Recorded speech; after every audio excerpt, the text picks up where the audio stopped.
ese hombre holding up the bottle. Look a little closer, cigar and Moscato. An actor in improv coming from Chicago. Outdoor, make way for Paul Vato. Ladies and gentlemen, welcome to Paul Vato Presents.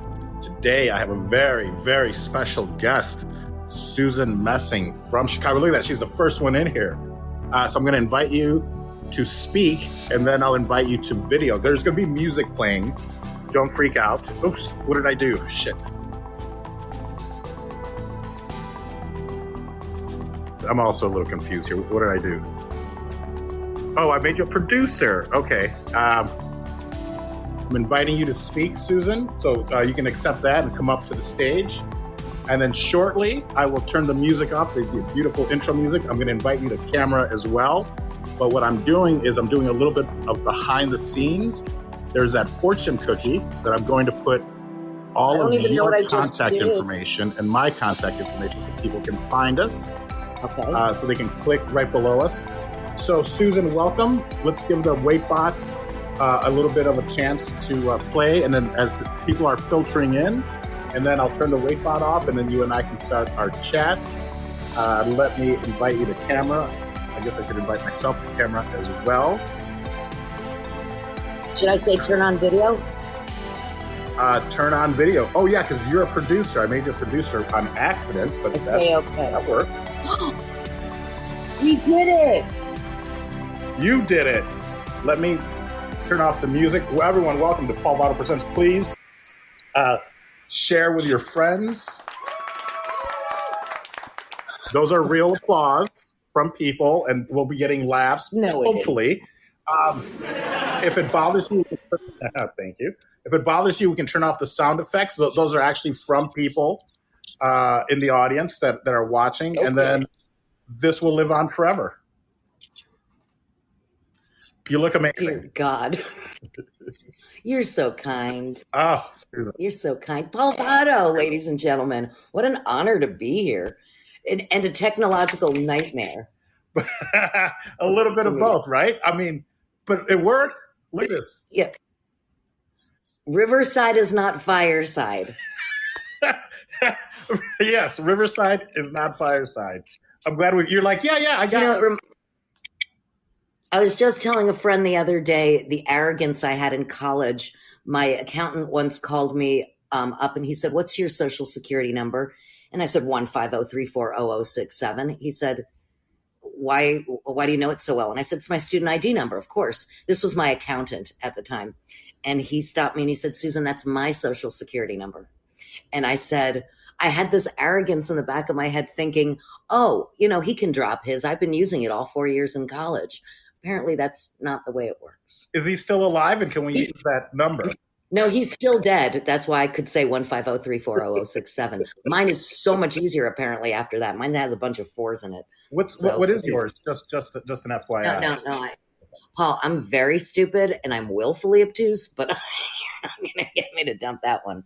Yeah, we have to date first. That's what happens. And then I give you everything. Well, that can be arranged. Maybe I'll come to Chicago. This has been the long con, Susan. I've been after you since I don't want to say how long, So this has been just a long con. So oh my God, is this the way people date now? Is they invite them on their podcasts, live podcasts? I think so. Yeah. Have you been on a lot of podcasts? I've been on a lot of podcasts. Have dated none of them. None of them. Okay. Yeah. Okay. Good. I'm a widow, Paul. Be gentle with me. Widows are my specialty. Or are they?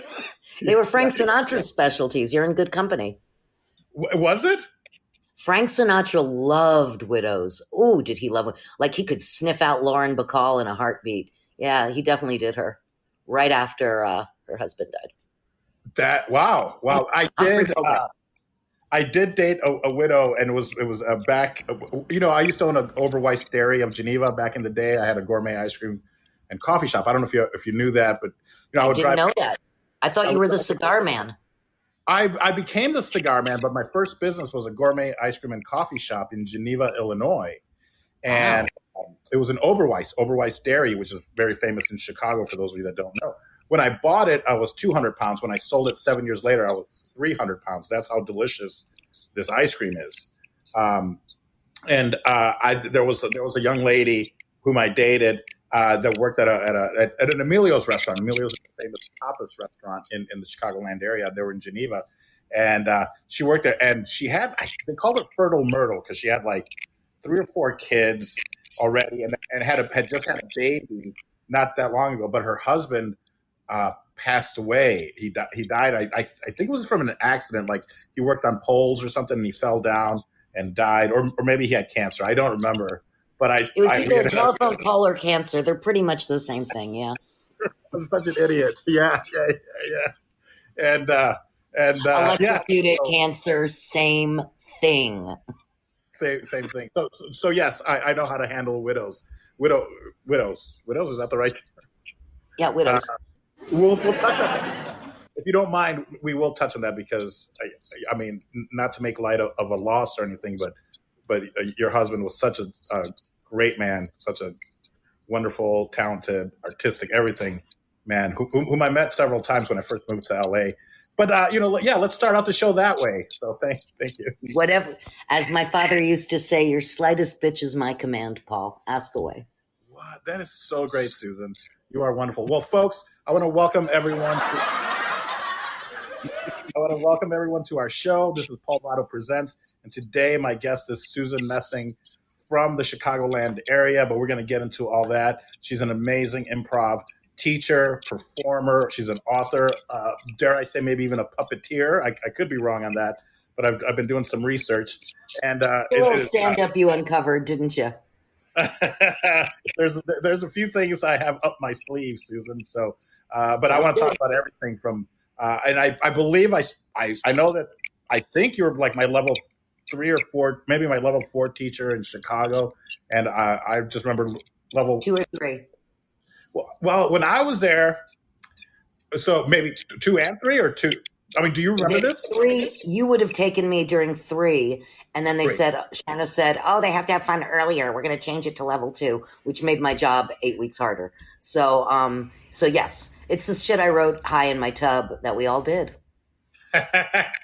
Amazing. So, folks, thank you so much for being here. If you guys could do us a favor and please, interact with the show, but also share. Make sure you share it out to other fellow firesiders because this is I think, such a great interview, such a great guest. And also, if you want to share it to Twitter and all your other social media, that'd be wonderful. But thank you guys. And the replays are on, of course, so you guys can always come back and listen to it if you missed anything. But I guess let's start diving into it. We know each other from the improv world in Chicago. And I believe you were my level 3 teacher because Sharna was 1.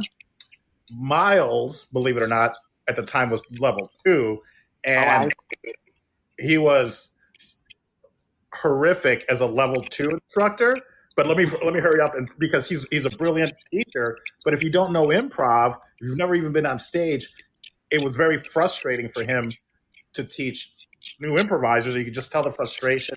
He would invite us out afterwards. Like, you can ask me questions, but he would never talk to us.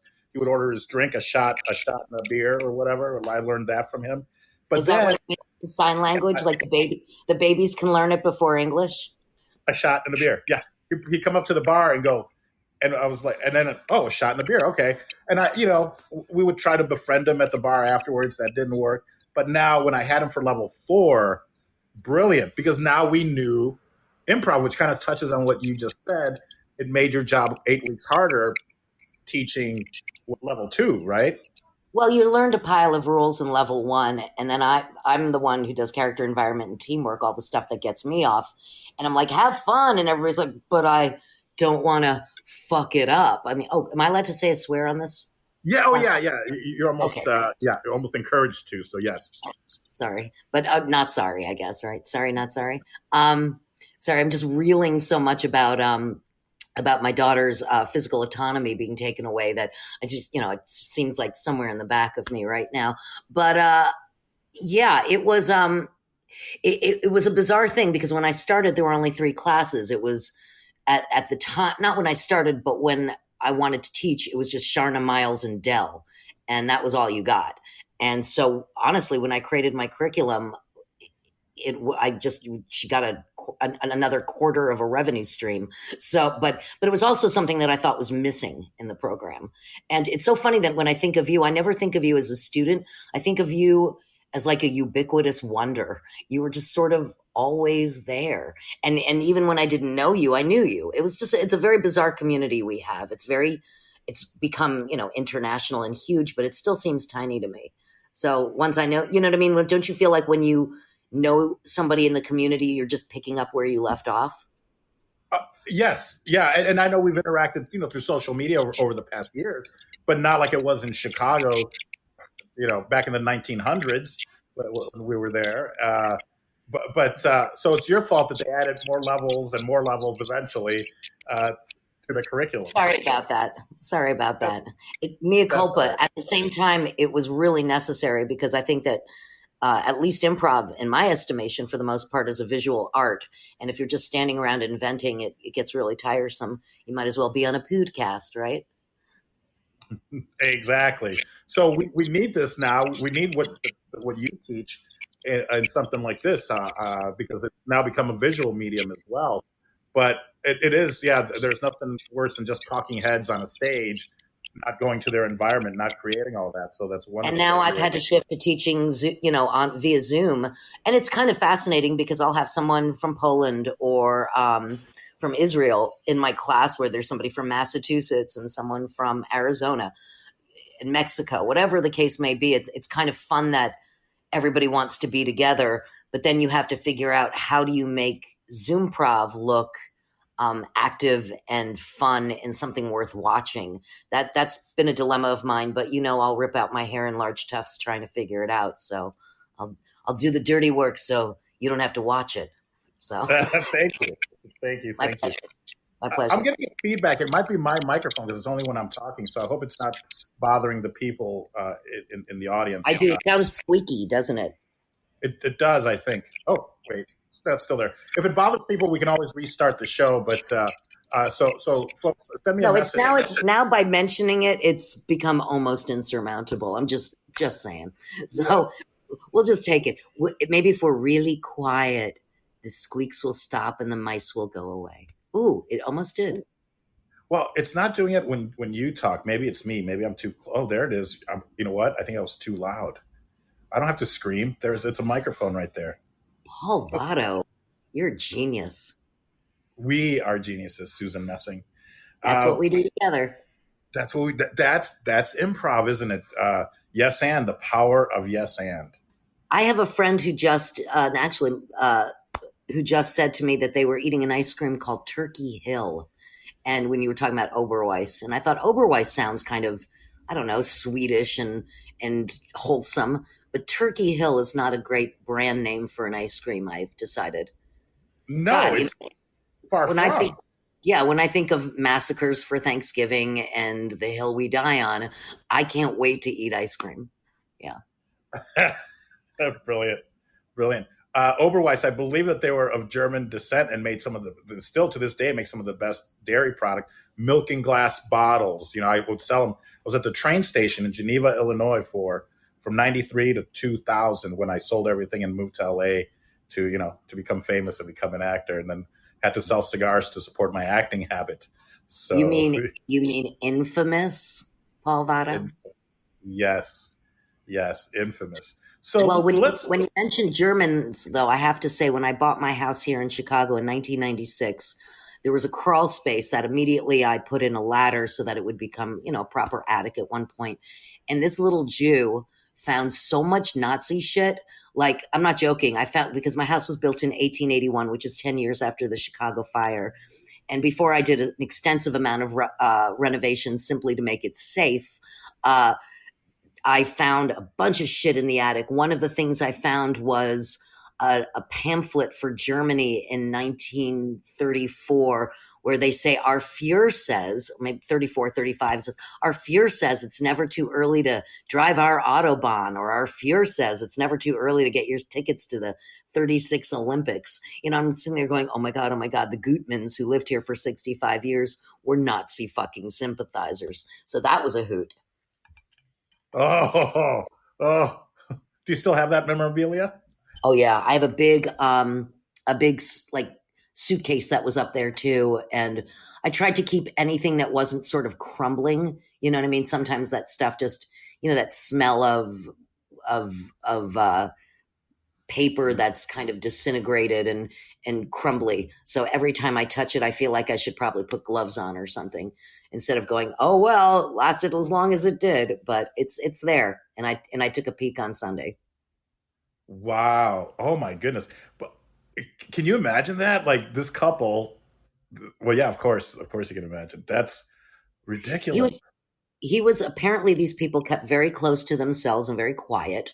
Um, he was a plasterer and a painter, Mr. Gutman, as well as like an amateur horticulturalist. So I've got a lot of good, solid base plantings around the joint, which I have to thank him for. For Hitler, I'm not going to thank him as much as I would for the mock orange or the lilac. Yeah, yeah. But you still somehow afford him the respect of calling him Mr. Gutman, Mr. the not Gutman. Yeah. Mr. Oh yeah. Gutman.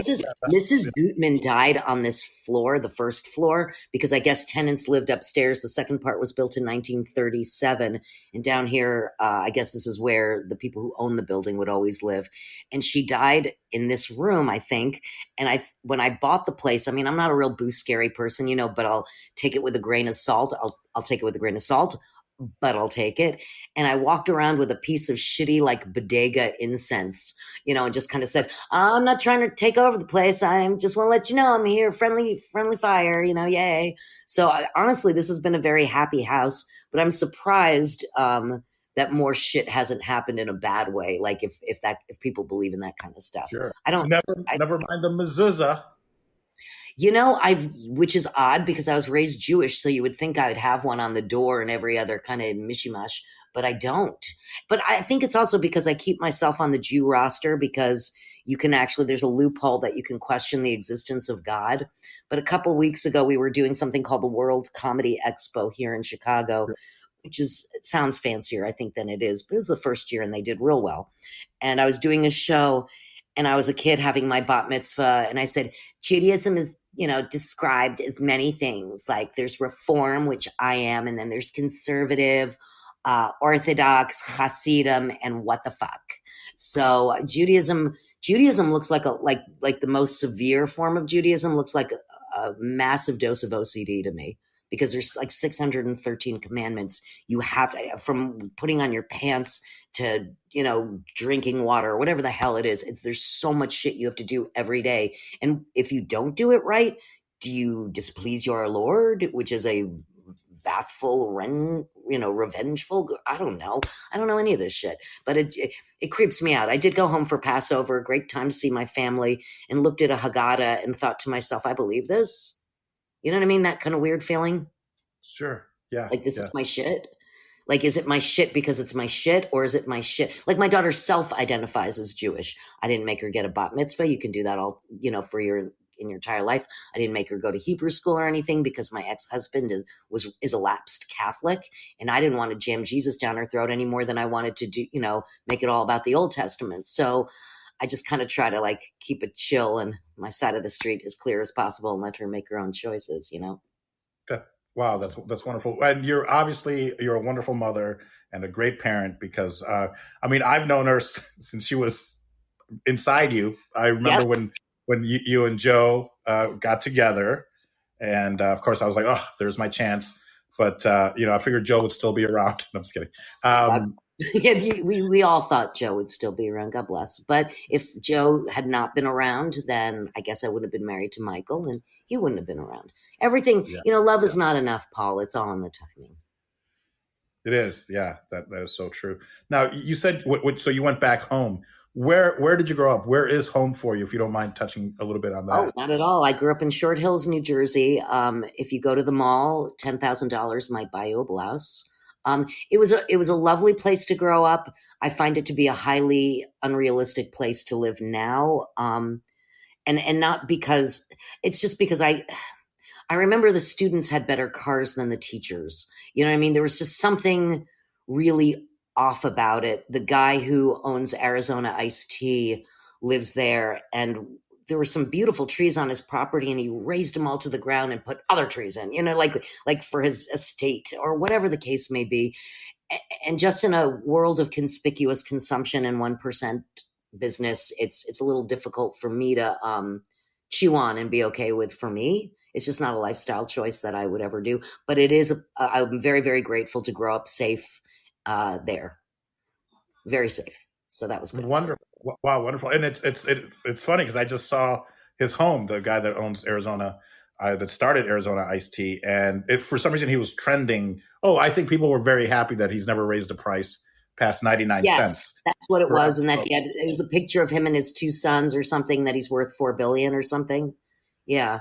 Again, once you hit $1 billion, what you gonna do? Didn't Warren Buffett call on the 1%ers to donate everything that they've made when they die or something? I think there's something in the Smithsonian as to some sort of promise that they gave that they would do that, which I think would be really, really nice.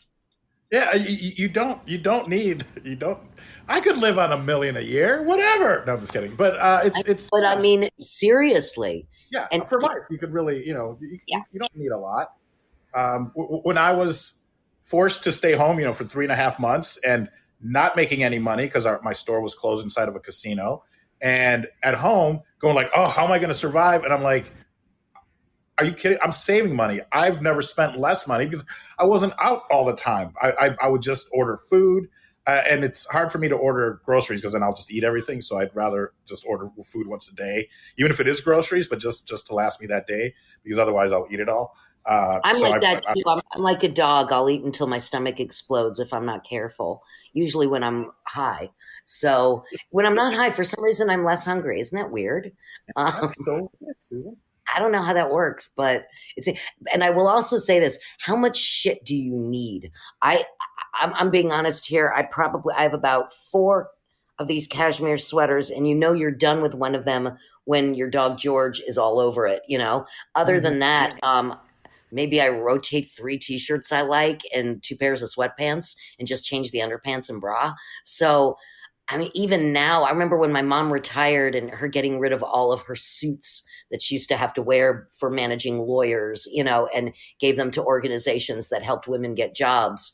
And she hasn't worn even a dress barely since then. You know what I mean? She just wears jeans to do pottery in. And I just can't see, even shopping was weird. I had to go to Baton Rouge 2 weekends ago. I was doing their improv festival there.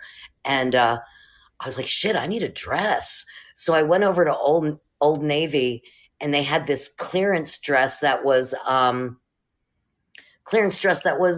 it looked okay. It was $19.99. It was that bad kind of Little House on the Prairie look, and I thought it was adorable. Then I wore it, and I felt great. Did a great show. Afterwards, looked at the pictures and said, "Who the fuck did this to you?" Almost as if I hadn't done it to myself. You know what I mean? Like one of those. I have the opposite of body dysmorphia. I think I'm so fucking hot, and then I see the pictures, and I'm like, this is so wrong on so many levels, and you might actually have to invest in someone who will tell it to you straight. So I think it's what I'm. That's so funny. That is so funny. I just went on a clothing rant. Ridiculous. So how did you make your way? And I guess first I'm going to ask, so your mom's around. What about your father? My dad died in 1990, probably the funniest guy I ever knew. He had colon cancer, and he died at age, I want to say 54, but it might be 52. That's how weird time passes. And it feels like yesterday, and it feels like forever ago. He was what he used to say, I'm a down-home chemical mixer from Milford, Connecticut. But that's not true. He ended up in chemical mixing later in his life. But he was originally from New York, and he met my mom when, they married in 1959, and he was 23 and she was 19. That's insane. That's insane. And she had twins when she was 20, and she's tiny. And she had me when she was 22. And I was like, I barely could keep it together to have a kid at 39. So that's insane. But my dad was super, super funny.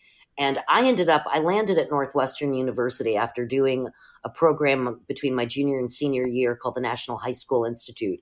And for those of people who know that program. It's a fantastic program, and you've got like some serious theater, or people who do forensics, journalism, a bunch of stuff, and it was a really amazing program. I'd never even heard of Northwestern. I mean, I wasn't planning to apply to any school that was not on the East Coast. I didn't even know Northwestern existed. I really didn't. But my mom had been what they call a cherub. They call us cherubs. She had been a journalism cherub when she was young. So I went, and that's how I landed in the Midwest. And the year after I graduated college, I'd remembered a place that I had auditioned from, and I was, by the way, I was a theater major, and I was terrible. I was the worst actress ever, but we looked like a conservatory, but they couldn't kick you out for a lack of talent, so I could stay. And my friends still to this day from the theater department, every 5 years we have the reunion at my house here in Chicago, because I don't give a shit about going up to campus for that crap. And they think I'm so nice, but I'm like, I get to pass out at my own house. And theater majors clean up your house better than a cleaning service. Next morning, you're like, did I have a party? That's how great they are. So the year after I graduated Northwestern, I had remembered that my junior year, I had auditioned for some sort of Herald team. I had no idea even what that was. And even that I would be doing comedy or something. I don't know what I did. And so I went back to that place, which was called Improv Olympics at the time, until the Olympic Committee came and shut down the word Olympic, because they have nothing better to do than shut down small comedy clubs and diners that have Olympic or Olympia in the name, and started taking classes there. And I was, when you taste that improv joy, you kind of want to do that more and more. I mean, some people are like, ew, because right now the improv has been so much, it's like a glut of improv. It almost reminds me of like stand-up in the 80s, where you're just like start rolling your eyes after a while, when in fact I have a lot of respect for stand-up. But in terms of improv, there's so many different applications for it now. But when I started, long form was still only like 5 years old. So it was a brave new world of using improv, not just as a source of creating scripted work, scripted sketch like they did at Second City, but it was his own bitch. And so I came on the generation of it's its own bitch, although there were not a lot of bitches around, just very few women when I started. Very few, sure. Yeah, my friend John Laird just reminded me of the generation I come from. He's like, I can't believe you're alive, let alone, like doing this, because he remembers that time. And a lot of, you had to have a real strong stomach or be a masochist like myself to really invest in it. So by the time you got me as an instructor, that was already, I feel like I had traveled a world before I even got there. And I'm thrilled that I haven't been taken off stage so far. So I'm pleased. Of course not. I mean, no, if they ever took the cane and brought me off stage, I'd be like, man, I had a long run. It's like a lifetime of imposter syndrome. It's great. I love it. So what year are we talking about then that you... 1986, I graduated Northwestern, and that is when I started improvising, 1986. I'm an old lady. I'm 58 years old. Yeah, please, everyone, let's give Susan a round of applause, because for surviving. Just for surviving. Yeah, no, I mean, I would never, if I didn't know you this long, I would never guess that. If I met you, I wouldn't say 58. And I don't even know if that's really even a compliment or not. I don't even know what it means anymore. Yeah. I mean, my mom's 82 and she's a hottie. So what the fuck, right? I mean, she really is. My mom's a hottie. Thank you. And she's also a widow. So be careful. Which one? My mother widow or me widow? Because we're both widows. As is my sister Robin. We're the widow. Widow makers. Who is the widow maker? A heart attack is a widow maker. That's all I know. The widow makers. Yeah, of course. Yeah. Wow. And maybe we'll get to that, or maybe at another conversation, because your experience with I don't know, with loss. I mean, and how maybe it affected your work. So it's 86. I show up maybe 10 years later, because of course we're going to try and revolve this around me. So that's about 10 or no, maybe 11 years later, but it would have been sooner. But I ended up buying this ice cream shop. I was a business broker driving around the Chicagoland area selling businesses, like a real estate, but for business. And so I remember in 93 thinking, do I go to Chicago to learn how to do improv, or I'm sorry, Where to did learn you how to hear do about it? stand-up. Where did you hear about it? Well, in '93, I was trying to decide if I should, go to Chicago and learn how to do stand-up. And because that's what I want to do. And even when I showed up in 97, 96 or 97, I still wanted to learn how to do stand-up. And that's what I told Sharna. She was like, well, we don't teach stand-up here. We teach improvisational comedy. I was like, Oh, wait a well, minute. That's your Sharna? Your Sharna's like meow meow. Your Sharna's meow meow. My Sharna's Sharna. Sharna. So, Well, and I yours say is that better. to her face too. I'm like, what Sharna? What, Sharna? That's not Sharna. me. Sharna. But I think she was just very, because I'd already paid. I'd already written a check because that's what we used to do back in the day. And I was like, That's right. well, I've already paid. So teach me what you guys teach. And if I like it, I'll stick around. And then I came by on a Monday to watch the Armando show. And I'm sure it was you and like Lutz. And I remember Abby Shackner was maybe the monologist. And what you guys did was genius. I'm like, how do they do this? I go, no, this is what I want to do, not stand up. So it took me a few years from the time I bought my business in '93 to then find Improv Olympic in like '97. I think '96 or '97, and it was And by then a it was called IO. It was IO by then, right? I think it was still Improv Olympic. It was Really? I think so in '97, '98. I think it was. Now, I found out because I had a customer go, she was like, you're really funny. And I was like, oh, thanks. She was like, so she said, I think she was a teacher at College of DuPage.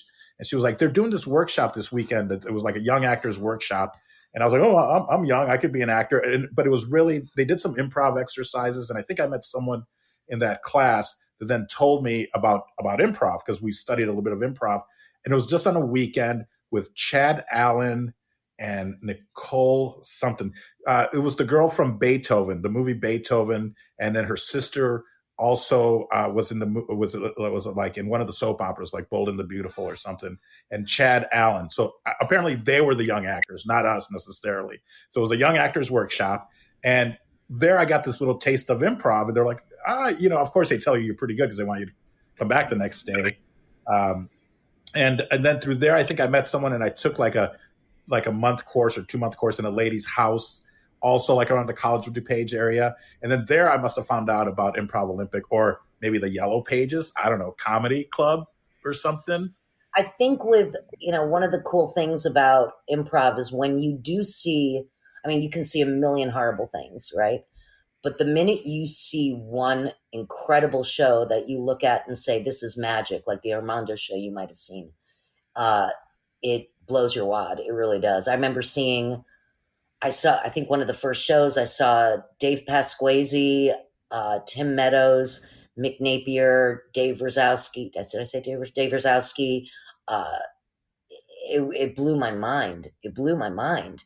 And they were so in sync. Rich Label was in it. How did they know that?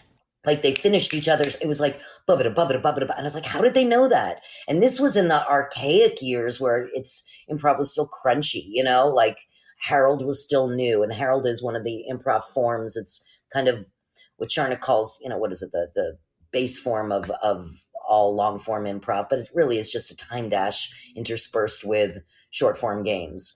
And short form is where you see kind of like whose line is it anyway, for those who don't know.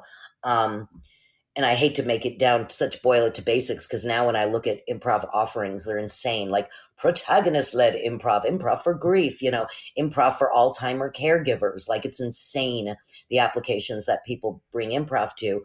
They help people CERN with the super collider folk. Apparently they don't like to talk to each other. Sharna went to CERN. Those are the super collider people. They don't get along very well, and they hold kind of major secrets that could blow up the world, right? So apparently she's like, you all have to get along, Sharna. Yeah, that's Sharna. I worked at Fermilab, which is kind of the equivalent of CERN, but in Batavia, Illinois, because my father worked there. So during the summers, I would work there, not in any... What's that? What did you do? I would solve physics problems. No, I'm kidding. I drove a taxi. It was their hack service because I was barely, probably 8. I must have been 18 because I think you have to be 18. So I would drive the physicists around, and the most horrible, exactly what you said, like they have no social skills, but they're the smartest people in the world, but they can't communicate with each other. They can't communicate with normal people. They can't give each other credit. They can't collaborate. They get mad. They don't want to share ideas. I'm like, hey, assholes, if you put it together, you might solve some shit. But even when you said to me that you were solving physics problems, this is how stupid I am. I was like, really? Like, you were like, then you said only kidding, but I would have gone on that ride. I am so gullible that people have to use a safe word with me, which is really, and then they have to tell me. It's not funny when you're dealing with some business decisions. But yeah, actually, there's a guy, when my sister Bonnie died, she died of breast cancer in the end of 2017. She left me some money, and my mother suggested I put it with some financial advisor I'd never heard of before. And I said, are you going to Madoff me? And I was just so proud that I was able to use Madoff into a verb. But beyond that, I kind of go, oh, well, you know what I mean? There's something like really smart, dumb about me. So if you want to take advantage of a 58-year-old widow, I'm your bitch. Yeah. Would you mind buying me a flight to Chicago? Let's start there. Okay, wonderful. Sure. Yeah, the power. See, folks, the power of yes and. Yes. Would you like to fly in morning or night, and would you like to fly into Midway or O'Hare? See, that would be my follow-up questions. When we say in improv, we say yes, we agree with you, and we say and. And I know it was in the form of a question, but he's the one who wants the flight. So there you go. Mm-hmm. And that's sales techniques as well, because you never go, do you want this? It's like, when do you want it? Do you want me to call you back in the afternoon or in the evening? The illusion of choice. That's the illusion of choice. I'm going to call you, but when's better for you? You know.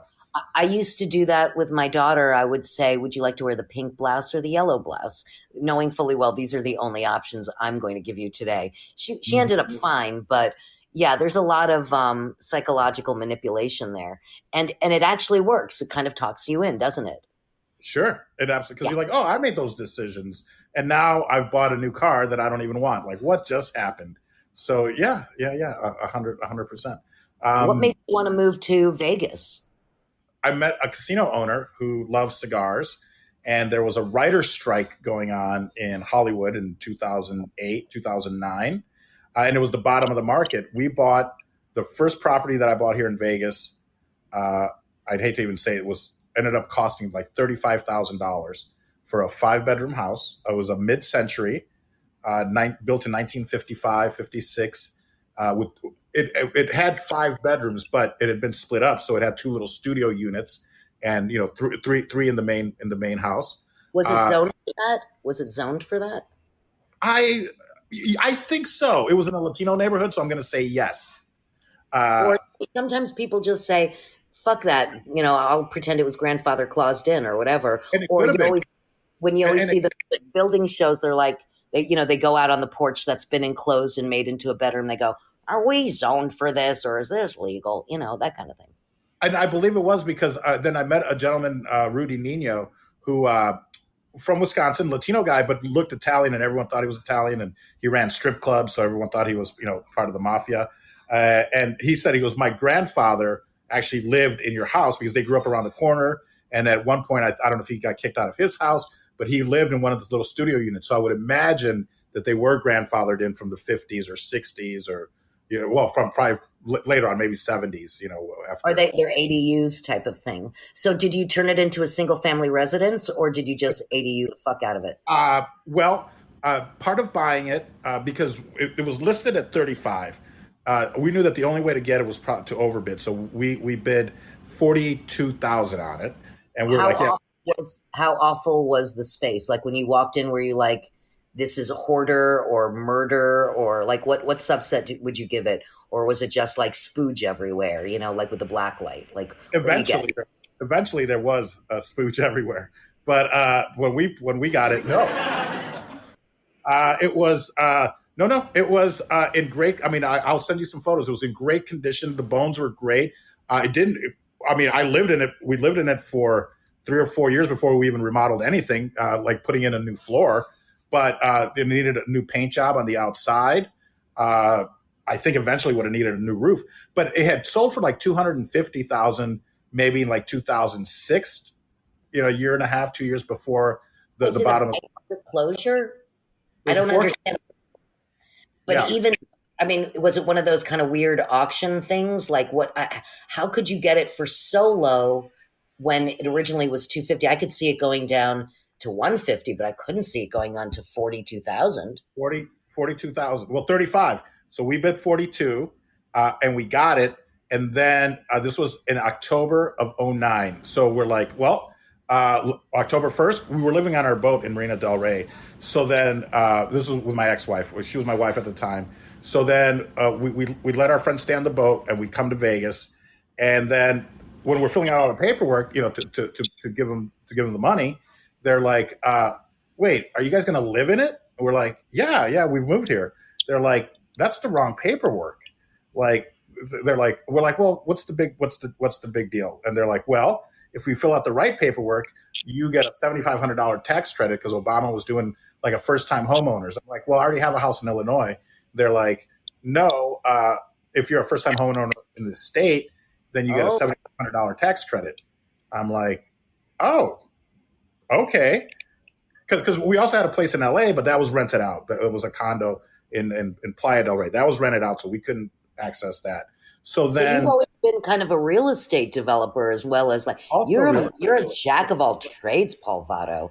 You are the ubiquitous wonder. I think that's from now on. If we put something on your cape, it's going to be ubiquitous wonder. I mean, I grew up my mom's lived in our house for 58 years. Like she's going to sell it, I think, next year, but 58 years in the same house. I've lived here since 1996. And I can't imagine moving. I'm impressed with your ability to shift and just, I don't know, access, and fascinating. Wow. Well, I was so impressed that you bought your house in 96. I mean, I'd love to see your place because it is I think you'd like it. I think the place was held up initially by a log and hope and spit. I mean, that's the thing is, plastic tile on the walls, no shower in the entire home. And the second floor, it almost looked like almost like a camp stove. This place was ready to go, but it did have nice bones. But in 2006, I thought, I'd like a level basement floor. That's not much to ask. Only for the lovely Polish contractor Joe Zapora to dig into my footings, only to discover I had no footings, which meant I had no foundation. And it was crazy what they fixed in this place to simply make it safe.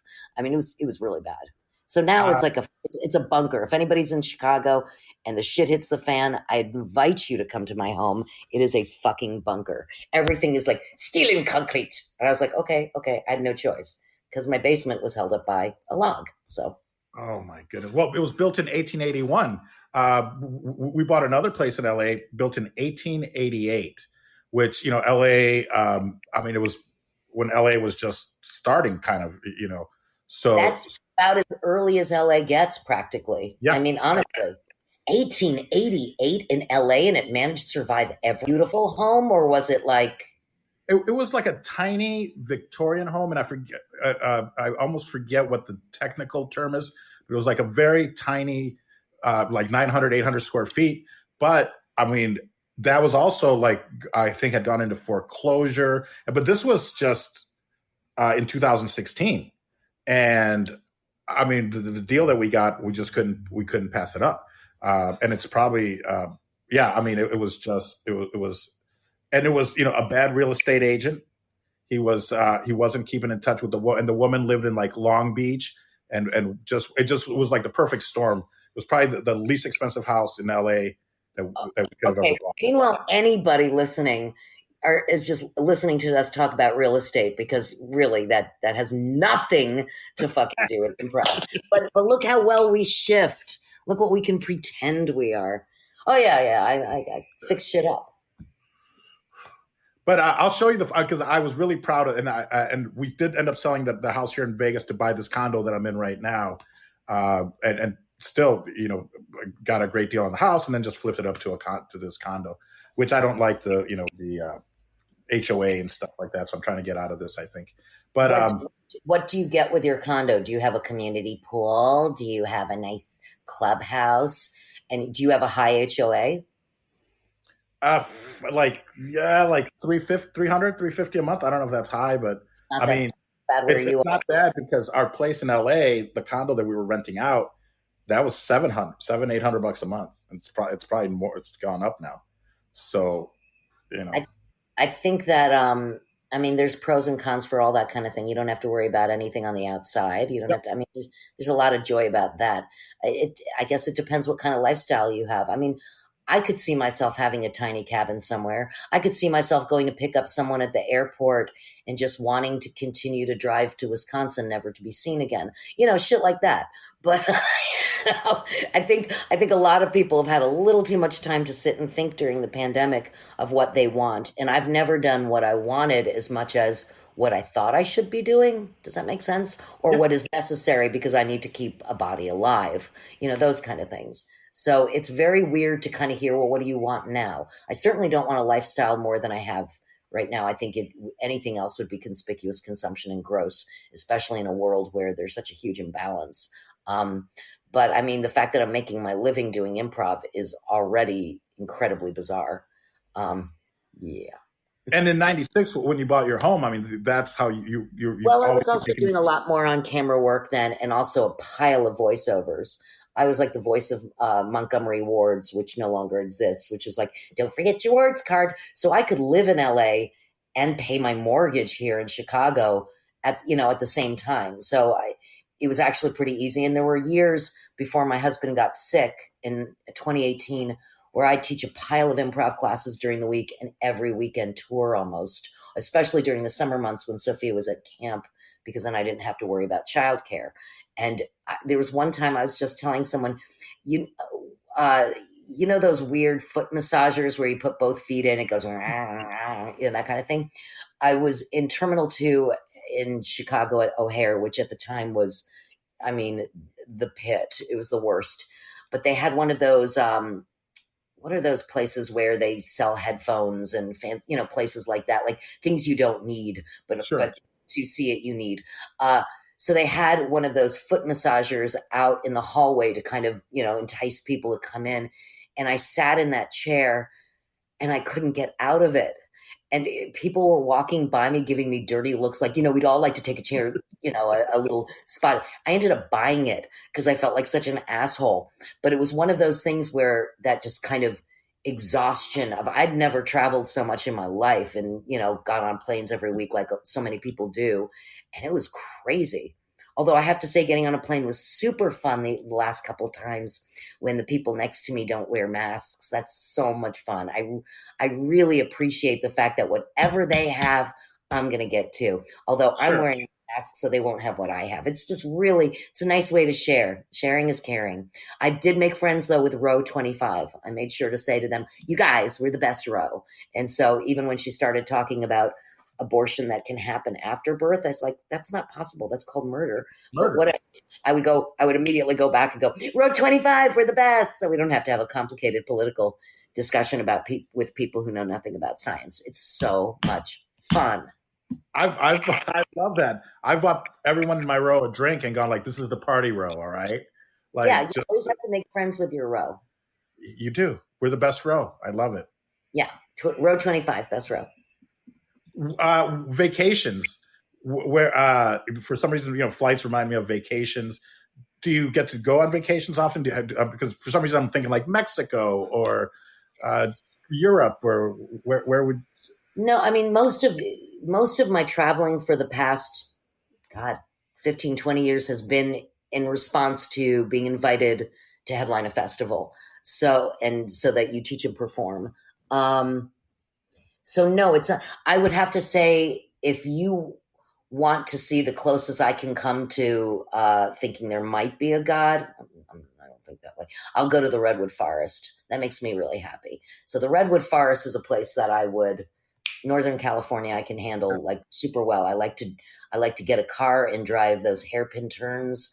I like the idea of, oh, there's ocean or mountain and you've got this much space. I do like that.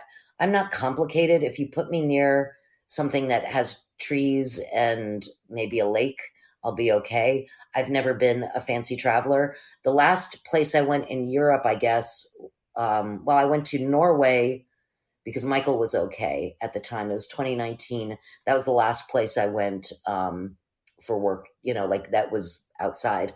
But I also have to be careful when I travel abroad because once they have you because they take you and they can promise that you'll only be doing X and then be like, oh, you don't mind 3 more shows and a tall back, do you? And I'm like, what? And then you just do it. But in the beginning, I'm learning how to speak up for myself a little more. I'm like, I'm older. Like, can't do that. Don't feel like sleeping on your couch and talking about improv until 3 a.m. That's not going to happen. We've done that. We've done that already. No, it's not going to happen. And I can guarantee you that will fucking not happen. I'm just saying this so that I keep myself honest, so that you can show me later and say, did you sleep on someone's couch and talk about improv and drink shitty beer till 3 a.m.? I'm like, I was held hostage. And you're like, no, that's not going to happen. You'll negotiate for me, Paul. That's all good. I absolutely. Well, I have to get your safe word, and then you just call me and you say that word, and I'll be right there to negotiate for you. Yeah, I mean, it can definitely be said in different ways. It can be like, really? Really?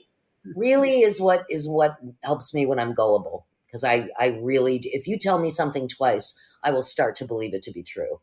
That's not good. No, I spend so much make-believe time on stage, and so I tend to kind of bleed it into life, especially in this new world order where facts are apparently an option. That's kind of interesting. I'm old enough to remember when alternative fact meant lie.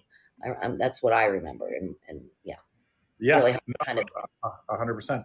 And you mentioned Michael, and is there? Can we talk a little bit about Michael and what a great life? I mean, what a brilliant comedic mind he was, and maybe how you guys met. Because I was he in LA, or how did I? Because I could have sworn I hung out with him in LA. I had known Michael McCarthy, he'd been in my sphere for over 25 years. Because once you meet improvisers, whether it's Second City, Annoyance, IO, or anywhere, you sort of know them. And one of the nice things about meeting again in LA and places like that is that we're all just different generations. So, I could be teaching someone who could end up being fucking amazing, brilliant, or whatever, and I'm acting next to them, in another project that just happens through the decades. So Michael had really had quite a career even before I'd even met him. He'd been a writer on SNL right out of college. He went to OU. And 25 years later, after I had done a pilot presentation with him and a bunch of another horrible show we'd all done together, suffered with, called Quick Wits. Do you remember Quick Wits? I do. Quick Wits. Yeah, that's it's painful, but it happens. It was really terrifying, and we all took a turn for the most part on that. But Michael had done that as well. I found a picture of him near me. I was like, oh my God, I didn't even know Michael had done that. And about 25 years after we had met each other, he sent me a text one day. He just sent me a message on Facebook, and he said, how are you, sweetheart, really? And we started chatting, and about 2 days later, he said, this is how gullible I am. He sent me a text that said, stop farting around, messing. Life is short. We should be together, and you're perfect. What are you going to do with that? So I said, well, what about taking it slow? And he said, we can take it slow, but I'm going to marry the fuck out of you one day. And again, I'm a person who believes words. And there was a part of me that would be like, I'm an idiot if I don't date this man. I don't think I asked some questions that you probably should ask as a human being, but that landed through a solid 8 years of marriage. He actually left Los Angeles as he said, to teach the kids the dick jokes at DePaul University here. I think he was really happy in Chicago. LA can really beat you up sometimes. And he certainly could have done the exact same thing. But it was exhausting, I think, mentally for him. And so I think he was glad to sit on a porch and have a family unit, me and Sophia, because we're a tag team. We don't, you don't take me and not her. And he was a fantastic stepfather. And he was a really good partner. And then he got sick in 2018. He was diagnosed with a glioblastoma in his spinal cord. They see glioblastomas in your brain every 1 to 3 weeks. They see them in spinal cords every 1 to 3 years. So they tried to treat it as if it were like a glio. God, I've never said that. I've only talked about this once. They did everything they can, and they gave him a longer life with a better quality. And love is a verb, so I nursed him, and then until he got to die at home. He died upstairs, and yes, I put more sage and shit around there, going, Michael, be kind. And then it was a far more complicated grief than I thought it was going to be. First of all, because it was grieving in the middle of an international pandemic, and if anybody has lost any friends or family or loved ones, certainly during this pandemic, it's been an odd way to grieve. I can say that. You had a Zoom memorial, or nobody could come to the funeral, or whatever the hell it was. It was lonely in some ways, because for me, it was a complicated grief. I found out some stuff after he got married that made me confused, and I had to figure out by myself, because he left 50 plus boxes of everything he'd ever written. So as I went through it, I was discovering about a man that I didn't know, before me.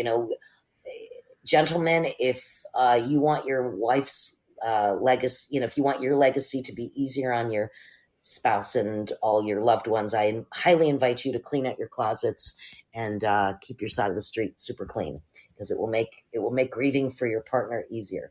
Mine was a lot more complicated, and it was difficult for me to remember at certain times, like my love for him, because it was rough. But I got through that, and maybe that was where the pandemic was good, because nobody could see me grieve.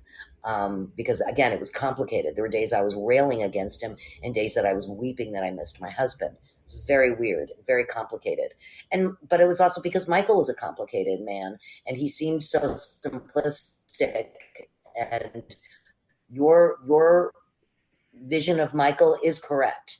And the reason why it was so lonely is the only person this kind of stuff affected was me. He was the perfect stepfather. He was an amazing teacher. He was a great friend. He was, my ex-husband loved him. I mean, it was, like Michael was great.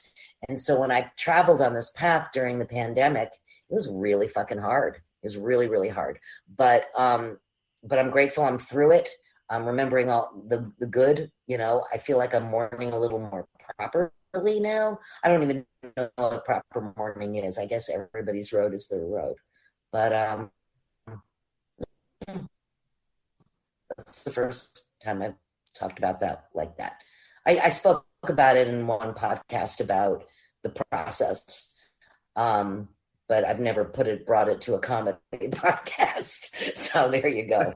But I do feel very bad for people who've lost friends and relatives. I have a lot of empathy for you and a lot of compassion for your journey. And, I hope you found a way to connect with people, because I think we grieve and celebrate in community. So thanks, Charlotte. I just noticed that people have things. Yes. Yeah. Some emojis make noise, like laughing, which probably would have been inappropriate at this time. Clapping. That's okay. Michael would have appreciated it. He was a comedian's comedian, very dry, very funny, very observant. And he was also, I want to bring out, I want to really end that part on a positive note. Michael was incredibly patient with me, and would sometimes, if I was like fixated on something, he'd just kind of say dryly, "Oh, you look like a pit bull on a pork shoulder," just really chill. So he was very graceful, and my daughter could not have done better, having this man in tune with her and meeting her where she was when she was like, I think in 4th grade when he first came in the picture, and he made her laugh so hard she peed her pants, and wasn't even embarrassed, because I was like, oh my God, Sophia, that's the greatest thing you can do for a comedian, is like pee your pants. That's great. Like, so she was totally fine with it. I saw her, he made her double over on a sidewalk, but he never dumbed it down for her. So it was really great. Amazing. Well, she's obviously, very smart, coming from you and Joe, and sounds like she has a high reference level, to be able to get the comedy that we do. Well, you guys. Oh, she's the funniest person. My daughter is the funniest person I've ever met. And I don't say that because she's mine, because if she were not funny, I'd be like, look at you cracking a joke. No, she truly is one of the smartest, most empathetic, justice-filled children, young adult now. She's 19. She's at NYU. She's in the Clive Davis music program. She's a brilliant singer and songwriter. They only take 60 kids a year from around the country. And it's really great to see her land where people really can't wait to collaborate with her and work with her. And she's just got a very exciting future ahead of her. And it's really a pleasure to listen to. I think I listened to one of her songs 8 times just in the last 2 days. Can we find her music online, or does she only share it with you? I think no. She's got Spotify. I don't know the names they put them all under. I know she's under Fafa Dink on Instagram. She has Sophia Mia Sings, which only has a few songs on. Like, she's got a bunch of shit in all different places. I assume, year 3 is marketing, but these kids, I mean, the cool thing about being these kids these days is they don't have to go to Columbia with a single and say, do you like me? They're like, go fuck yourself. I'm going to sing my music. And that's what I appreciate, is that kind of feeling that she controls her destiny. And I am just here to admire it and support her along the way. She's a great human. Human. I don't say that because she's mine. Because if she were an asshole, I'd be like, my kid's an asshole, but I love her. But she's amazing. That's what I gather from afar, from social media, and seeing that she's this brilliant musician. And anything we can do to help support, whether it's when the timing is right, to help promote, or she needs a manager. No, but she'll come on and sing for you anytime you want. She just and it's not like watch me. She's not that kid. She's not a pushy kid. She just exists, expresses herself, and then everybody weeps. I mean, that's the kind of human she is. So, is her last name Canale? Canale, Sophia Mia. But she's been going under Fia, Fia, instead of Sophia. It's weird. Fia Mia, Fia, Mia. That works. It's easy to say. Look, when I named her, Joe got mad at me because he was like, everybody's going to spell Sophia with a PH and you want it F. And I said, look, as long as it's right on the birth certificate, I don't give a shit. But really, I was trying to create a name that honored the Italian in Joe, because it's Sophia Canale, or Sophia Mia, it's fun to say, or something that doesn't rhyme with vagina on the playground so she doesn't get mocked. That kind of thing. Oh, well, somebody decided that. Sure. And folks, thank you guys so Susan, let me just say hi to everyone that's here. Thank you guys for being here. And there was a message that said that Michael is missed, and he was a wonderful person. That comes from Martin Faraday, who's also a Chicago improviser. Martin, you're a joy. Thank you for remembering Michael. Honestly, his legacy should be a good one, because, I mean, he was a very kind and he was a good person who he said, I just tried, he said, my life is about hopefully helping people and learning a few things. That was it. And I think he did. And I think so. But what a history what a history there, having written for SNL back in the early days and right out of college. I mean, that's amazing. Sometimes I go back and I'm like, oh, I wish I would have driven into Chicago in 93, when all you guys were also just kind of coming up. But then I'm like, everything happens for a reason. Exactly. I mean, honestly, I think anybody who has, unless you've really hurt another human being, in which case, make your amends, friends. Life is short and you'll feel better. I feel like everything, sometimes you create your own fate and sometimes your fate is created for you, but it does lead you to the next place. And I'm excited to fight for my daughter's future. Yep. I don't know what I'm going to do with my life. And Henderson, the Rain King, the king is sitting on the throne. It's a Saw Bella book. And he says, I want. And they say, what do you want? You're the fucking king. You can have whatever you want. He says, I don't know. And that's kind of where I am right now. But I'll figure it out. But it's bizarre even right now for me to talk, because I think it is time for me to listen more than talk. So. Yes. And so I didn't realize, though, that now, did you do stand-up also? I did. And this is a leading question, Paul Vato, because you said puppet. I did. I created something, those punching puppets that they have like little punchies like in them, and you can put Well, I had a kabuki punching puppet, and I named him Jolly. And I did this really, really stupid thing in a show that I created with Matt Besser called Whatever Man and Plop. And it was the only bad review I've ever received in my whole life. But it wasn't Matthew's fault or my fault. It was our fault for not having a director. Anyway, so years later, there used to be the U.S. Comedy Arts Festival, the HBO U.S. Comedy Arts Festival in Aspen, Colorado. And I thought, you know what? It takes me like 2 years to learn how to make a joke with this stupid puppet. You know what I'm going to do? I'm just going to audition for Aspen because that's how stupid I am.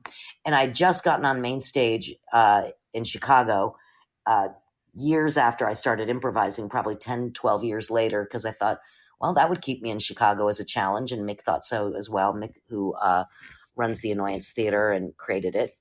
And he was also a director, Mainstage director at Second City. So I was there and I auditioned with this stupid thing that I didn't think anybody would like, only to be accepted into the festival, which was really, again, very, very stupid.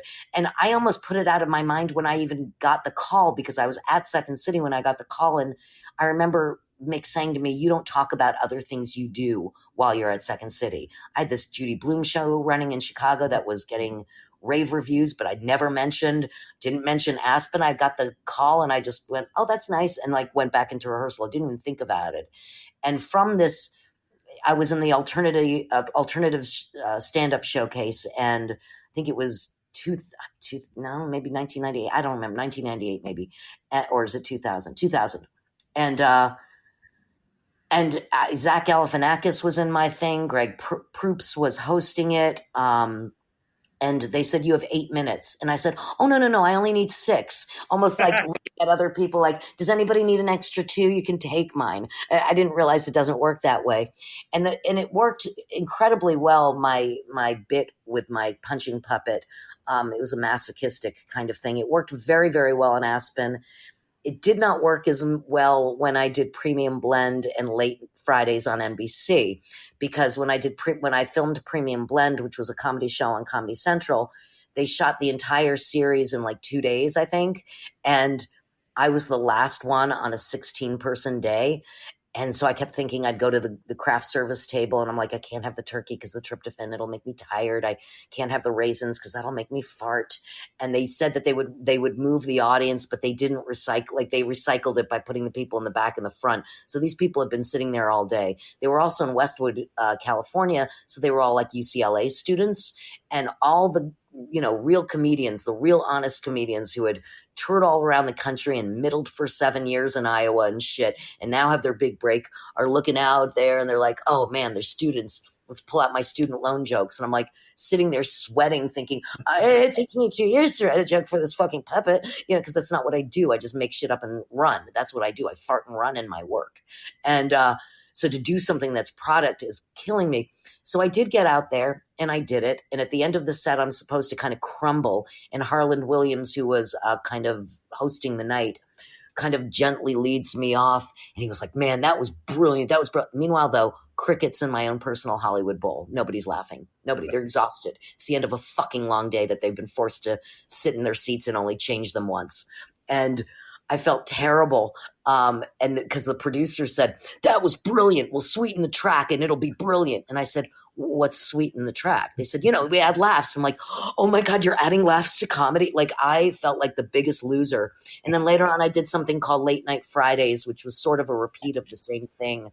And then I put up my stand-up spurs. I will go back to stand-up. It is something that is kind of getting me, but I think, but I've always done stand-up persona-based. So I think that doing something as first person myself might not be protected by comedy because it might be too angry. So we'll have to see what I revisit or if I make up something new. But I will, by saying this to you, I will make this happen. I will ultimately do stand-up again. You know what? Maybe we can tour together or something, because I've done stand-up maybe 5 times. And the excuse has always been like, well, I don't really have a point of view. Making all the excuses, but also that I love improv and it's not improv, and so I love the art form of stand-up. And so yesterday I interviewed Butch Bradley, who's a Las Vegas headlining comedian. And I think we're working on a show here where he's going to take, so maybe you can join us, where he'll take my stories and then go like, yeah, that's funny. They call them hits. That's a hit. That's a hit. So every time, you get a laugh, that's a hit. Now we craft it this way. So if you're interested, maybe you can I'm very interested, but I will tell you this. It's a different way to access comedy than an improv. An improv, it's not the goal to say funny shit. It's the consequence of commitment and recommitment to your choices. It like pulls out comedy through like almost osmosis. Whereas stand-up and, stand-up, TED Talks, essays, whatever, if the, what I mean, if you have a goal of comedy, you better fucking have a goal. And I've never even heard the word hit. So now I know an inside things. Yeah, I got a hit. Yeah, I got a hit. So every time you get a laugh, that's a hit. And now, of course, you trim away the fat. But you're exactly right, because we don't go for the comedy. We don't go for the joke in improv. We don't go for the joke. We have to play the moment. And even if anybody's ever done a play and you've kind of like, that there's a funny line and you kind of hit it and the audience doesn't laugh. So you try next time to hit it even harder and you're like, fuck this audience or that kind of thing. Your director will probably look at you and say, you're playing the joke and you need to go back and play the moment. You don't get to decide what's funny. Your audience does. So, and my whole thing is about protecting content so that people can laugh, because I've heard about that Netflix, last week, this whole Netflix comedy showcasey thing all over LA. In LA, yeah. This is a joke. That's what it's called. Netflix is a joke. Chappelle had like Vanity Fair had reviewed it and they said Chappelle had a weird set even before he was attacked, and other people just like, it's very weird what people can decide is funny or not. And apparently he and a bunch of people left the audiences more confused than delighted, but it's hard to read the room and it's hard to play it in a place where we can all relate to, Sure. Yeah, and then when you're performing at the bowl there, the Hollywood Bowl, my goodness, it's I think that's where it happens. So it can't be easy. So I don't know what happened or what's been going on. Question: do you have you tried LA? Did you ever come out to LA besides for years? Okay, for years I went back and forth. And I remember thinking maybe my goal is to see if I can be an artist in LA. But LA is a city of product and there's nothing wrong with it. You know what I mean? I like LA a lot. I miss my friends. I love my friends in New York. I love my friends in LA. Chicago was the epicenter for the kind of comedy I do. And it all sort of burnt to the ground at the top of the pandemic, not just because of the economic problems during the pandemic, but because of the George Floyd and Black Lives Matter and a lot of marginalized groups who felt absolutely marginalized and rightfully so, finally felt that people might actually listen enough so that they can get their ideas out there. So we have a new world here that, IO is just coming back. Sharna sold it. Second City is sold. They've got new owners, and it seems like they're just run by HR right now. I pretty much told them that I'm kind of known as Switzerland for our world. That's what Second City coined me as. And I contacted them and I said, for a building that touts that they do fearless comedy, you don't want to be a building of fear. But I'm still looking at them with stink eye, hoping that I can honor a building that I always have honored as an alumna and as a fan. It remains to be seen. The Annoyance, thankfully, which is one theater that I'm involved with that I love very, very much as well, they have managed to stay afloat purely to the incredibly hard work of Mick and Jen and a very small staff. And I'm really impressed with them as well. And they've made themselves a home to a lot of people. They sort of escaped some of the worst of people's criticisms, which is, helpful. So we'll see where Chicago goes. I think a lot of people who have felt marginalized and treated like shit, some of them will start their own theaters, and I wish them very well. And I applaud them very much, because I don't care how you start something. Sometimes it even just starts out of anger, and it might be brilliant, or they might start having a little more empathy for people who are holding purse strings in other places. I don't think anybody is wrong in their feelings toward anything in this community, and I can't convince anybody otherwise anyway. It's just, I can just become a better teacher and performer as well. We all can. And better. I think that's wonderful, because I never felt, exclusion, or I never felt like But who knows? And it could be like I just didn't let it happen. But I started Salsation. I think maybe anger is a strong word, but I remember getting a phone call from an intern going, if you don't take another class at IO, we can't guarantee that you'll be on a team. On a team. And And I you was think, like, well, I'm not feeding into that system anymore. I want to do something. Right. yeah. So I was just like, well, I go, and I asked the person, I'm like, well, what class can I take? Because I made a mistake. I never took NOAA because I signed up for Dell for 5A. And then they're like, okay, now 5B, you take Dell. And I was just like, well, I just took, and then I just shut up. Like, okay, I'll take, so I was like, I'm going to take Dell twice. I'll go back and take NOAA some other time. And unfortunately, I never did. When I started, when you finally got Dell, you took Dell for perpetuity. That's what it was. And yes, Sharna would threaten to take you off a team if you weren't paying for classes. But after a while, that sort of slipped away. Like, I don't remember being on Blue Velveeta, which was my team, and ever having to pay after a certain point. We were the house team. So, well, and that's the thing. I was never really, I don't think I was ever on a house team. Man, I don't remember. It's been so long. I just like to hang out there on Monday or Tuesday nights when do you remember we used to play Hearts? Canale was one of the players. I even formed the UHF, the United Hearts Federation. We had a newsletter. Chin had something to do with that. Jason Chin. He was a big gamer. Yeah.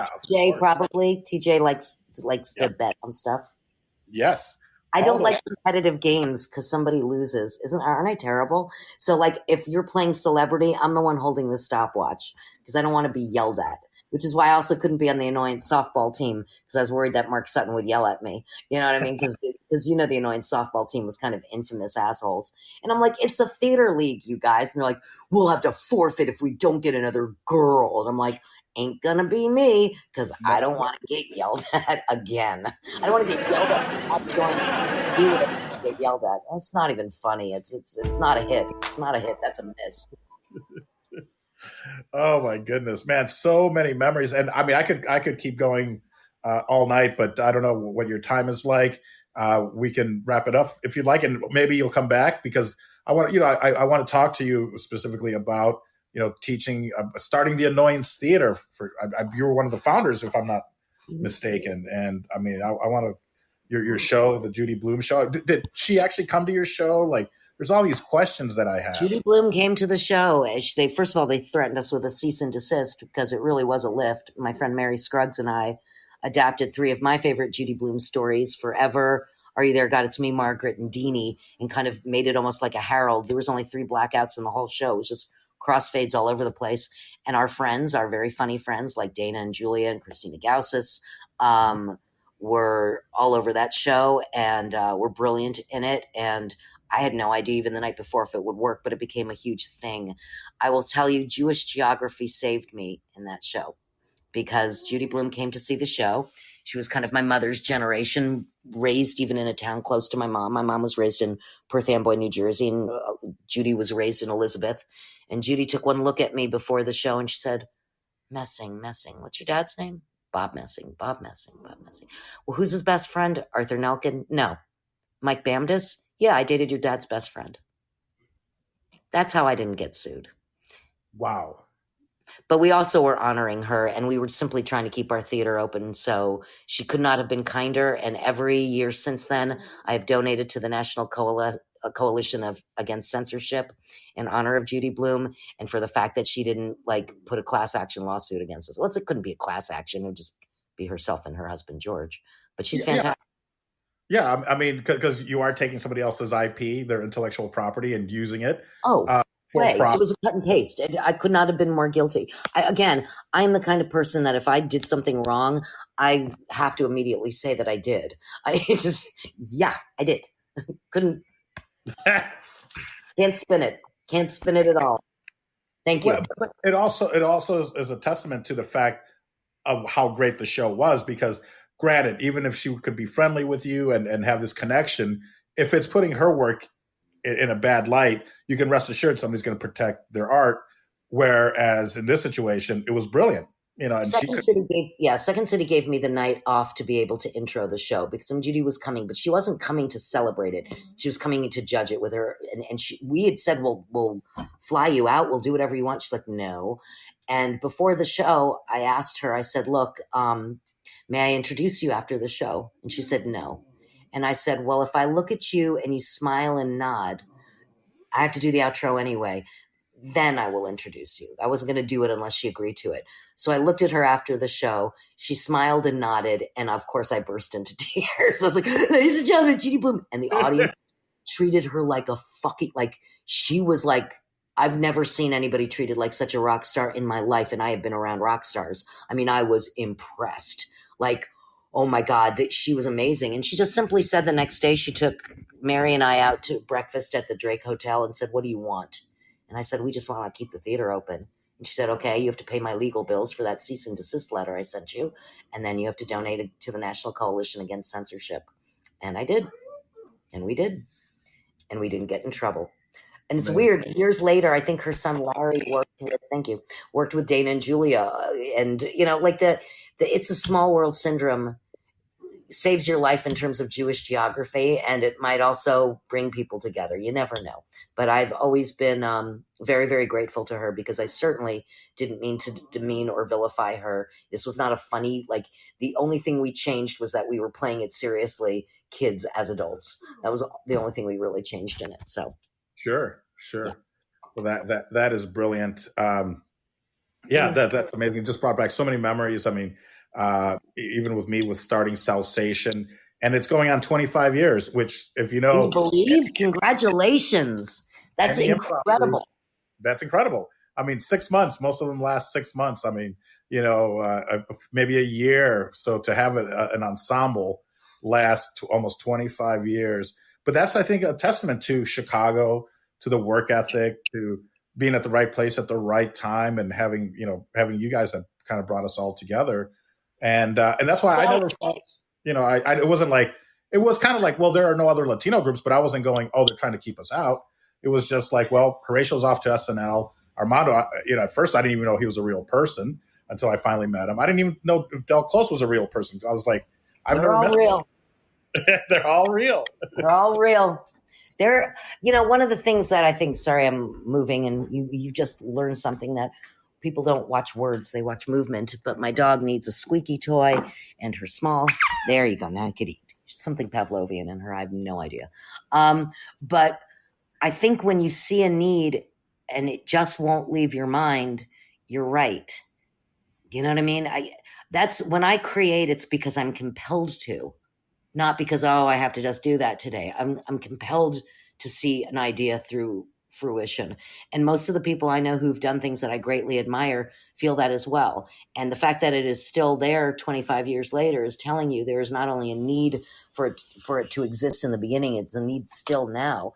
And, you know, I think people are like, well, why can't people all just play together? I'm like, well, there are reasons why some people feel more comfortable playing with other people. You understand references, you understand cultural choices. And I'm not saying that it wouldn't be great if we all had, you know, a beautiful integrated way to work as well, but I'm certainly not going to poo-poo anybody's desire for a more comfortable creation space for them. That's for sure. Wonderful. Amazing. Well, what about the group Jane? I mean, I remember... You know, Sharna acted like she invented like girl improv, chick improv in that sense. Look, one of the reasons why, I mean, we had very few women. I remember, like, and not that the guys were rude about it either. I remember to have a woman on your team at one point was a coup. That's how early it was when I was there. And that I know that the guys on my team completely honored me from start to finish. And I would not be here today if not for their love, support, and expertise, and an ability to teach me how to play with guys. And the same thing goes with the Annoyance. At one point, the Annoyance really was 50-50 though. And I was like, wow, the power of women, you know, so I get it. So yes, in the 90s, a team came out called Jane, and they're amazing women, and Sirens, and a bunch of they're all female things. Right. I think the thing that I believe is that everybody should learn how to play with anyone. They can play with whoever they want to play with, and that is their absolute right and their comfort level. But I would hope that we would know how to play with everyone. That's all, you know. Because I have to do a pickup show with people I've never met. Even when we were in Sweden, I was doing a show, and 2 people were speaking in Hebrew, 2 people were speaking in Italian, Matt Barham and I were speaking in English, and then I think 2 people were speaking Portuguese, and it worked out lovely. You know what I mean? Like, we didn't even understand each other. Perfectly fine. So I know we can make it work. Sometimes we have to put our ego aside, and sometimes we have to be kinder to other people, or whatever it takes for us to meet each other where they can meet. You know, I wrote a book about improv years ago that I'm grateful that I didn't publish because it was hateful. My name would have been Mud. I'll just self-admit it at this point. But I mean, I was so sick and tired of people complaining that for example, my essay on women in improv was like, tell it to your drumming circle, go fuck yourself. Like, I was horrible. I was so horrible because I was trying so hard to fix a victim mentality, but people are victims and then survivors for a damn good reason. And women would come up to me later and say, I don't want to be mauled on stage. And I'm like, you're right, you shouldn't be mauled on stage. And then I realized, oh my God, I gave it up for comedy for so long that I'm completely anesthetized. It's like people who have breast implants because of like cancer. And so they've had their boobs completely removed. They've got breast implants, and you could probably like take a pin and put it in their boob and they would never feel it because that's how bad it got for me. And that's a horrible analogy as well. So I apologize to anybody with implants for whatever reason. Thank you. Is that how we're ending it? No, we can't end it that way. Well, your friends are very kind, the ones who have stayed before rolling their eyes in disgust and writing my name on a small piece of paper in order to report me to the new thought police. I don't know. I would love to read your book. It's bad. It was bad. It was mean. It was simply mean. And I guess I can look at it as a kind of a mark of where I was in my life and my frustration. But I'm really glad it's not here for the general public because it was hateful. Rachel and I, though, Rachel Mason, who's now the new education director at the IO in Chicago, the new IO in Chicago, and I'm very excited for her and her journey there, a job which she will be brilliant at. She and I have these 2 characters, Nadine Cancel and Barbara Flick, and we teach people how to improvise right, where there are very few options. Even in the initiations you can do in scenes, the only the pre-show game you can play is zip. It's not zip, zap, zap, it's just zip, and it's at the same time because always go first happens. So there's a big competition there with us. And Barbara and I are lovers, and we have written a pamphlet, and it's hateful. And maybe we'll publish our pamphlet because it's really mean. And that's based on Barbara and Nadine, and has nothing to do with us. Of course not. Conduits. These characters. Maybe we can talk a little bit about where people can see you, because I think that's part of it. That I know that you guys do a great show, I believe, on Friday nights. It's usually 6 p.m. Yeah, we do a show on the Twitch channel, which I thought it was a gaming place where you just shit talk people who are actively gaming. But apparently you can shit talk us as well while we do a show called High Society. It's kind of like, if I had to pitch it to a network, I would say it's The View if it were co-ed and people were on edibles. Because that's exactly what it is, I think. Well, so I pitched it. I pitched it well because that's what it is. So we're just kind of chitty-chatting. Rich Sohn and Neil Dandity and Rachel Mason and I every Friday night at 8 p.m. Central. Mm-hmm. So that's been a fun show to do. And but that's Zoom, and it's Zoomish and fun and all that good stuff. I'm kind of dipping my toes into the performing world. Like, I did go to Baton Rouge, and I know at the end of June I'll be in Bozeman, Montana, and I will also be in Cincinnati in the beginning of July. I'm in the Detroit Improv Festival in August. There are just kind of things are starting to kind of tinkle in performing and teaching. It's just starting to tinkle in. I was teaching a walk-in class at the Annoyance every Monday night on Zoom, and that went really, really well. And they're just kind of reconfiguring new ways for people to sign up for it that's less hateful. So we'll be back probably in the summer. And maybe my entire life will change by then. You never know. So Susan's a nun. Did you hear it? That kind of thing. It might happen. Oh my God, did you think Susan was abducted by aliens and really came back and was anal probed? No, serious. She's like on all the new shows. You never know. We'll see what happens. Yeah, I might be able to, by the time I see you next, I might be like, look at what I can do, Paul. I can swallow my fist. I mean, I don't know, Paul. I would love to see that. I would love to do that. That's a whole different kind of fisting. That's just called stupidity. Yeah. Well, how's the best way for people to get a hold of you? I mean, do they really want to? But God bless. They I guess Instagram or Twitter or Facebook or even people can get messages to you no matter what, right? Yeah, 100%. What's your address? No, I'm kidding. I'm so fucking stupid. I almost just gave it to you. I know. Really? Well, actually, you know what though? My house is pretty easy to recognize because there's a 9-foot aluminum bear in my front yard. So, no, there is really. I'm not. Is that the one?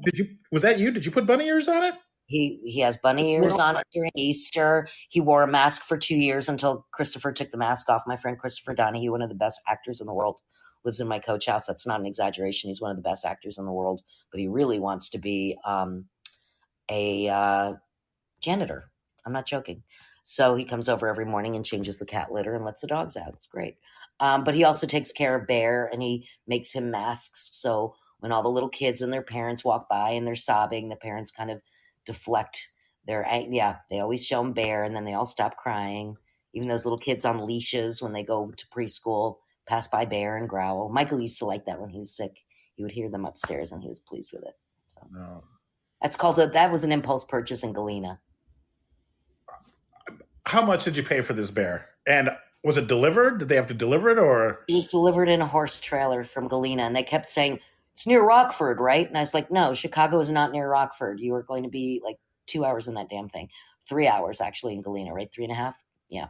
On our honeymoon, Michael and I went to the Redwood Forest and you know how they have those bears made out of burl that are all kind of goofy and, high. Like I'm a cartoon burl bear. And I'm like, no, I want like an angry bear.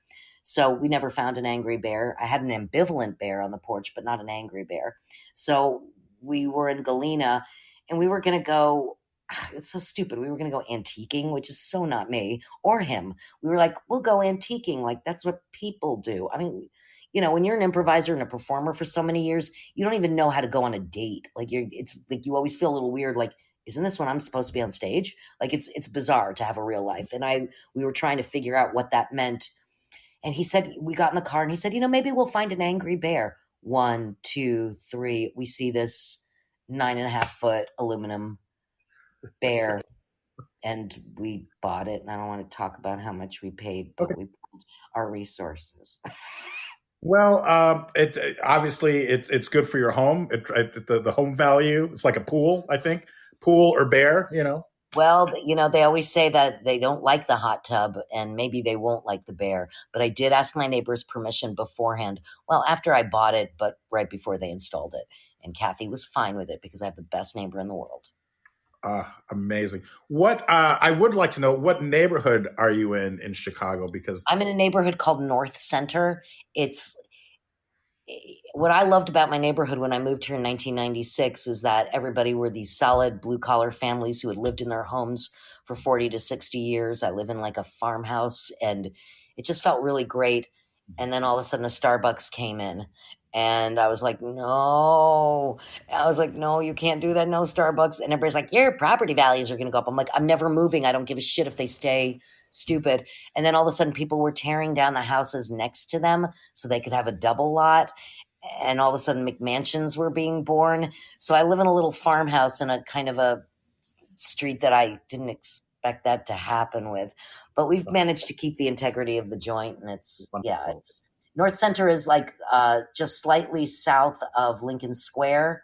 And then I guess what would be south of that? Lakeview. Lakeview, yeah. South of us would be. Amazing. Well, I can't wait to get to Chicago because I'd love to break bread with you and Girl, always have an invitation here. You always have an invitation. I love it, Susan. Thank you. You've really made my day. I'm like getting a little emotional. Are you kidding me? I bored your friends for what has been an hour and a half. I'm sorry, everyone, but Paul's wonderful, and you're really good people for hanging out with him. And thank you for tolerating me. You're all very sweet. Be kind to yourself. You're great people. Do you have any? Hey, Laura, welcome and welcome. Thank you guys for those that have been here and those that just got here. We've had an amazing. If you just got here, you missed the best show ever. Oh, yeah. If you just got here, if you've been here the whole time, thank you guys. I'd like to then go to like final thoughts, maybe, Susan, and then let you get on with your night. But again, thank you so much for taking time from your schedule. My honor. Thank you.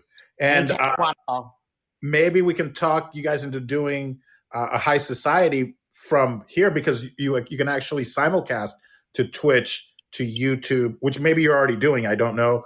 I think you are, right? You're simulcasting to other platforms, Facebook.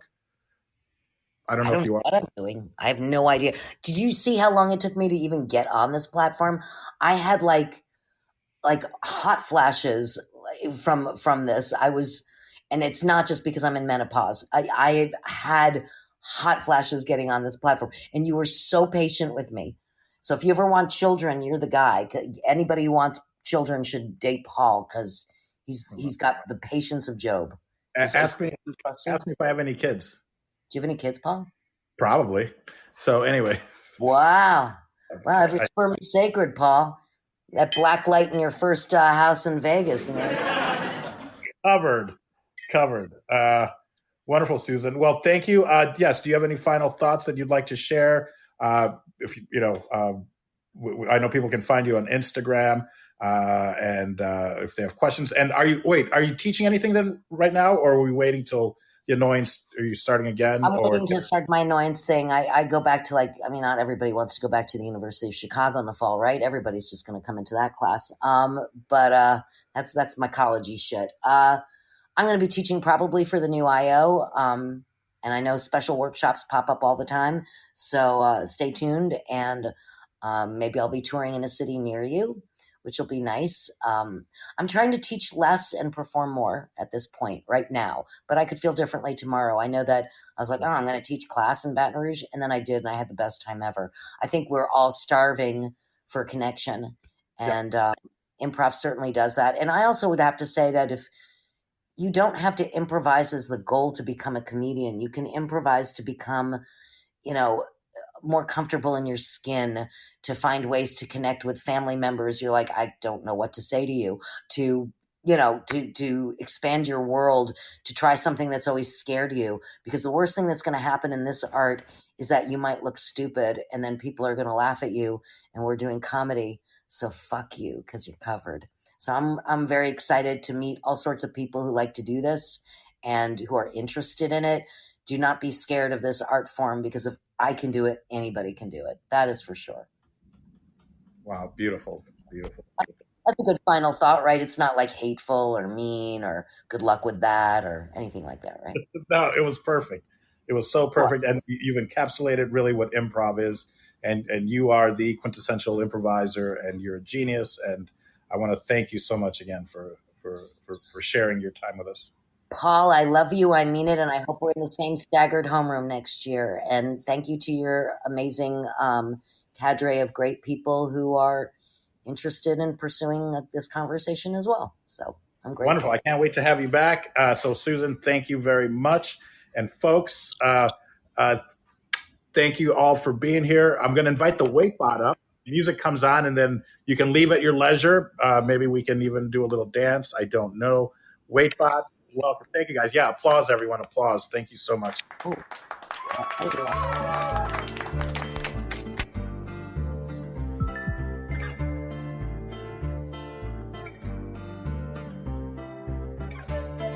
Is it? Martin says he loves you, Susan, and thank you, Paul. So thank you, Martin, and thank you for everyone that was here. Thank you, Martin. Thank you, everybody. You're so sweet. Thank you. And the show is ending in 5, 4, 3, 2, 1. And ese hombre holding up the bottle. Look a little closer, cigar and Moscato. An actor in improv coming from Chicago. Outdoor, make way for Paul Vato.